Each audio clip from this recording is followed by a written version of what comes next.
Kamusta po kayo? Bago po ang lahat, first things first.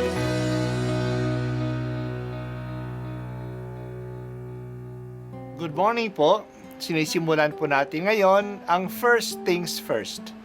At dito po, tinatalakay natin sa unang bahagi ng umaga natin ay ang first readings na binabasa po sa banal na misa. Ito pong tinatalakay natin kasi madalas po kasi marami na tayong alam tungkol sa gospel readings. Pero konti po ang nagsasalita sa first readings. Pero ang first readings, bahagi din po yan ng Biblia, ng banal na kasulatan. Kaya susubaybayan po natin ang mga first readings, basahin po natin at kuminsan kailangan ng basahin ng 2 o 3 beses bago maintindihan kasi hindi po tayo sa familiar sa mga istorya at sa mga kaisipan na tinatalakay dito. Ang pagbasa mula sa aklat ni Propeta Amos. Pakinggan ninyo mga taga-Israel, itong sinabi ng Panginoon. Pinatnubayan kong palabas sa Ehipto ang inyong lahi sa lahat ng bansa sa ibabaw ng lupa. Kayo lamang ang aking itinangi at inalagaan. Kaya't parurusahan ko kayo dahil sa inyong mga kasalanan. Maaari bang magsama sa paglalakbay ang 2 tao kung di muna sila magtipan? Uungal ba ang leon sa kagubatan malibang makatagpo siya ng biktima? Aatungal ba ang batang leon sa loob ng yungib kung wala siyang nahuling anuman? Mabibitag ba ang isang ibon kung walang pain? Iigkas ba ang bitag kung walang huli? Maaari bang sakmali ng takot ang mga mamamayan kapag hinipan ng bantay lungsod ang trumpeta? Mangyayari ba sa isang lungsod ang isang kahindik-hindik na bagay, malibang ito'y itulot ng Panginoon? Tunay na ang Panginoon ay di gumagawa ng anumang bagay na di ipinababatid ang kanyang balak sa kanyang mga lingkod, ang mga propeta. Pag-ungol ng leon, maaari bang hindi ka matakot?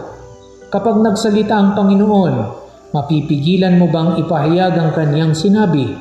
Pinuksa ko ang ilan sa inyong lungsod, tulad ng aking ginawa sa Sodoma at Gomora. Kayo'y parang nagdiringas na kahoy na inagaw sa apoy. Ngunit ayaw pa rin kayong manumbalik sa akin, sumbat ng Panginoon. Kaya mga taga-Israel, humanda kayo sa di mapipigil na paghuhukom ng inyong Diyos. Ang salita ng Diyos. Salamat sa Diyos. Ang lahat ng mga pangyayari ay may dahilan. Hindi iingay ang aso kung walang dumadating. Hindi naman uungol ang leon kung wala siyang mabibiktima. Hindi tatalon ang bitag kung walang ibon o hayop na dumaan doon. Ganon ang nangyayari noon sa kaharian ng Israel.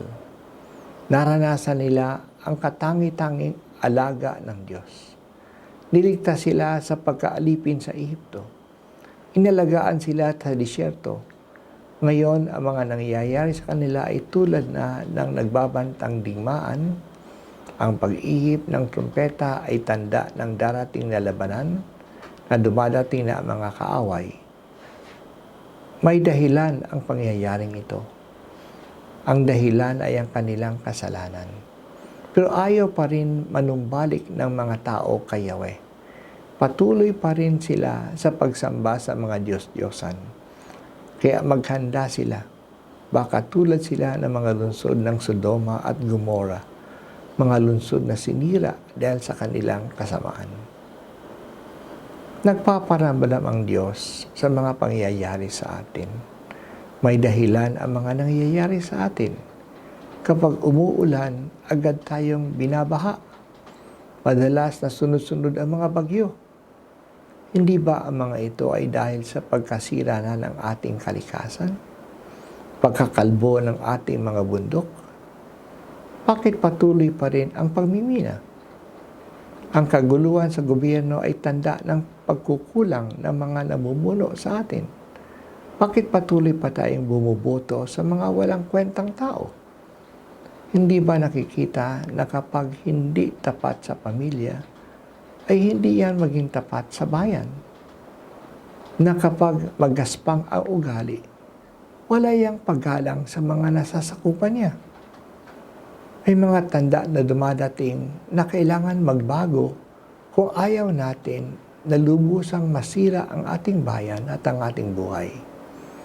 Magbago na tayo bago pa dumating ang pagkapahamak sa ating lahat. Sinabi mo, Panginoon, sa amin na sa lahat ng bansa, sa ibabaw ng lupa, kami lamang iyong itinangi at inalagaan. Kaya't paparusahan mo kami dahil sa aming mga kasalanan. Talagang biniyayaan mo kami. Matakot sana kami. May mabigat ang parusa sa amin kung hindi namin pahalagahan ang mga biyaya mo sa amin.